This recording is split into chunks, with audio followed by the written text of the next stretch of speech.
SPD, Bapak Pengajar Praktik Ahmad Marsudi SPD. Perkenalkan, saya sendiri Lasmaria Jai SPD, calon guru penggerak Angkatan 7 dari Kabupaten Tapanuli Tengah, Kecamatan Pinangsori. Hari ini saya bersama rekan sejawat saya. Selamat siang Bapak Ibu Guru. Perkenalkan, nama saya Rifina Gule SPD dari SD Negeri 15 80 55 Pinangsori 15. Hari ini saya akan melakukan supervisi akademik tahap pra-observasi.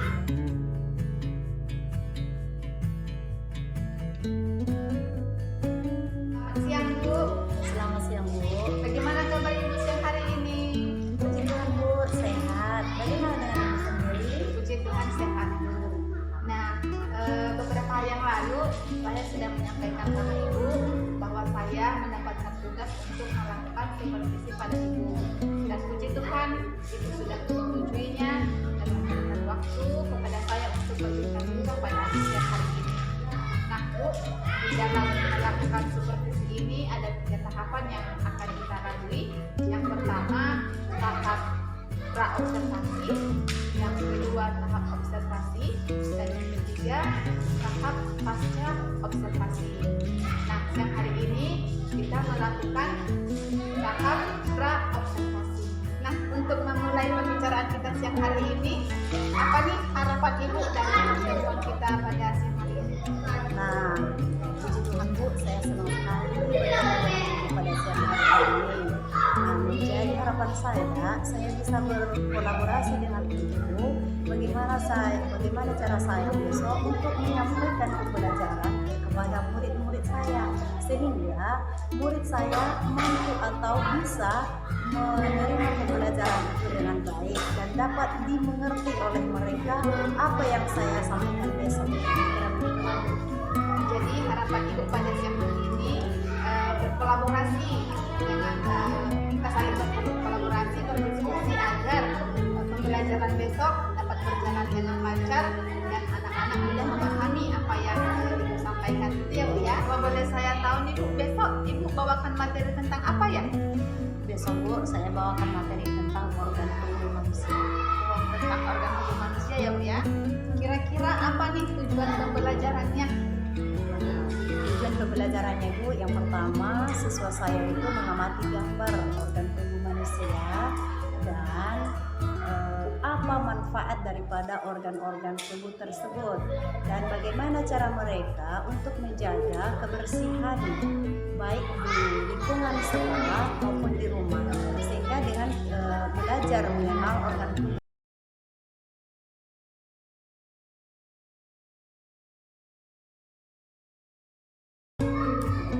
Oke, jadi izin ya Bu, saya ulang.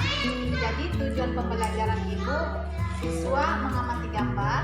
Dengan mengamati gambar, siswa dapat mengenal organ-organ tubuh manusia dan cara untuk menjaga organ tubuhnya. Kira-kira seperti itu ya Bu ya. Apa nih area yang ingin Ibu kembangkan?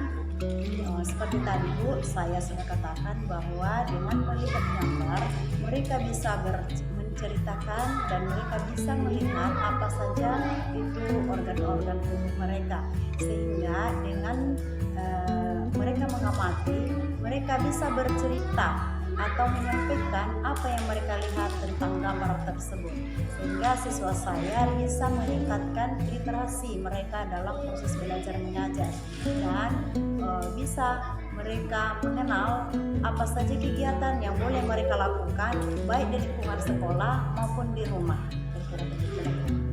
Jadi Ibu ingin mengembangkan kegiatan literasinya ya Bu ya, dengan mereka mengamati gambar lalu menceritakan kepada temannya apa itu organ tubuh manusia.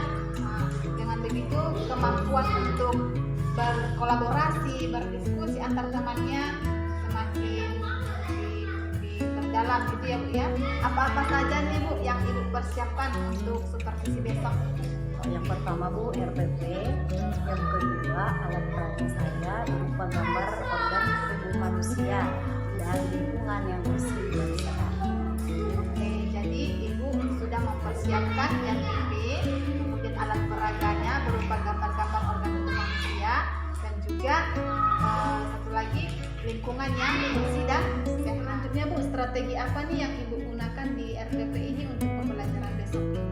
Pertama dulu Bu, saya ini kelas 1. Jadi strategi yang saya pakai besok untuk menyampaikan pembelajaran tentang diri dan organ tubuh manusia itu kepada siswa saya akan coba berdiferensiasi dengan siswa dengan membagi 3 kelompok siswa saya Bu, sesuai dengan tingkat kemampuan mereka. Ada yang lancar membaca, ada yang kurang lancar membaca, dan ada yang masih mengeja. Kira begitu. Jadi saya ulang ya Bu ya. Jadi besok Ibu menggunakan strategi berdiferensiasi.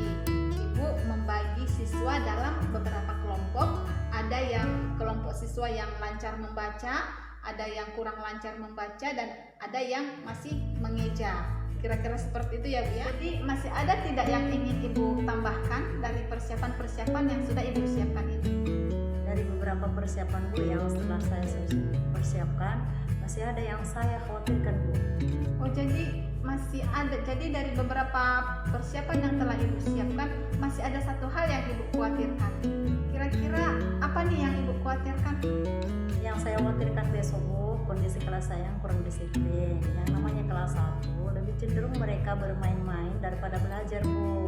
Jadi keadaan kelasnya pastinya ribut. Dengan itu mereka akan sulit berkolaborasi dengan temannya tentang pembelajaran yang saya sampaikan. Oh, jadi Ibu khawatir tentang suasana kelas ya Bu ya, karena mereka masih kelas 1, mereka masih cenderung bermain. Jadi Ibu khawatir mereka tidak dapat berkolaborasi dengan baik, mereka tidak dapat berkolaborasi tentang materi yang Ibu sampaikan. Bagaimana cara Ibu meminimalisir kekhawatiran Ibu agar tidak terjadi besok? Yang pertama Bu, saya akan menyediakan berbagai macam media pembelajaran seperti gambar organ tubuh manusia lengkap dengan nama-namanya, dan juga saya akan mengelompokkan orang murid-murid saya seperti yang lancar membaca, yang sedang, dan yang masih mengeja.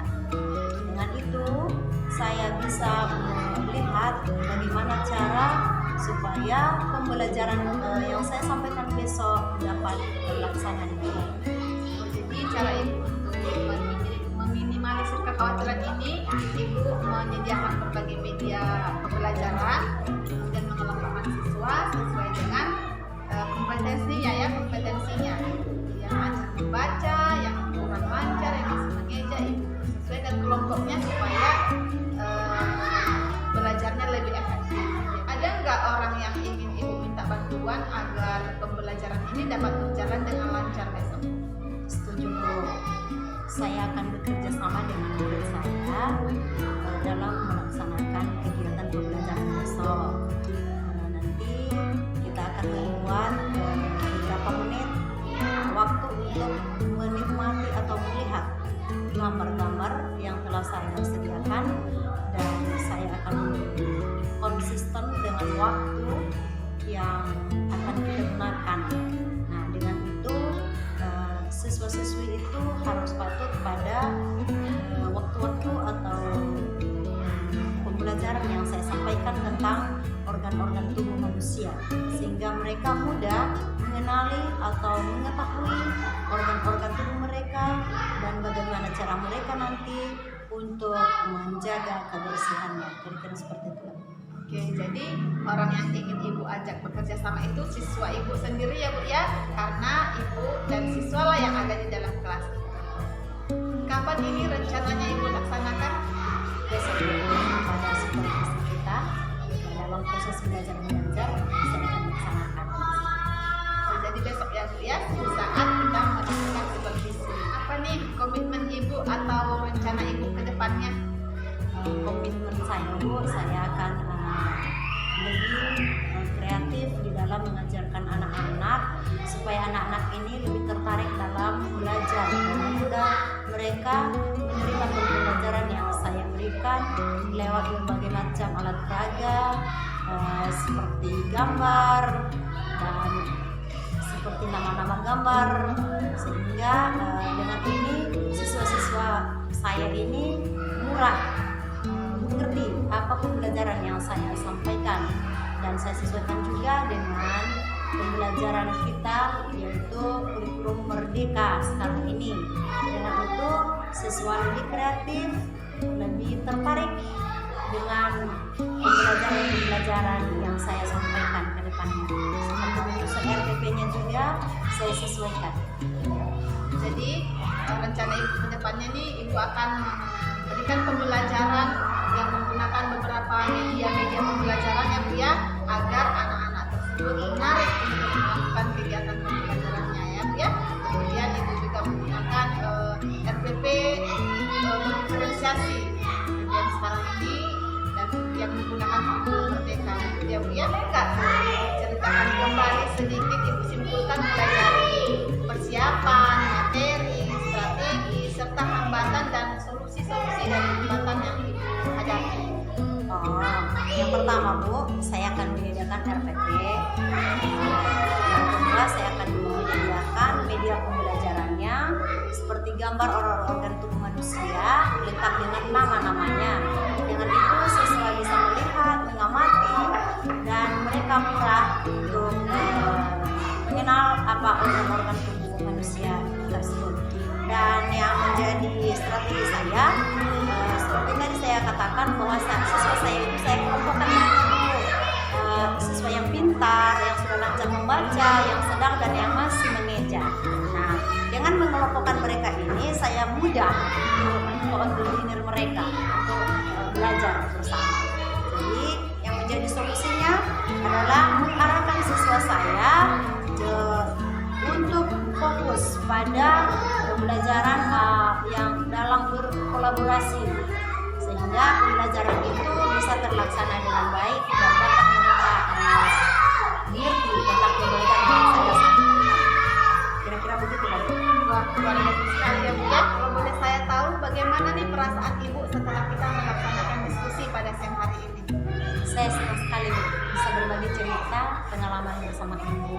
Dengan ini saya dapat pengalaman yang baru dengan berdiskusi dengan ibu bagaimana cara menyampaikan pembelajaran yang lebih menarik dan lebih kreatif kepada murid-murid saya. Iya Bu, sepertinya diskusi kita sudah selesai, dan kalau ada kesalahan saya pada ibu, mungkin salah dalam kata-kata, saya mohon maaf. Dan saya akhiri dengan selamat siang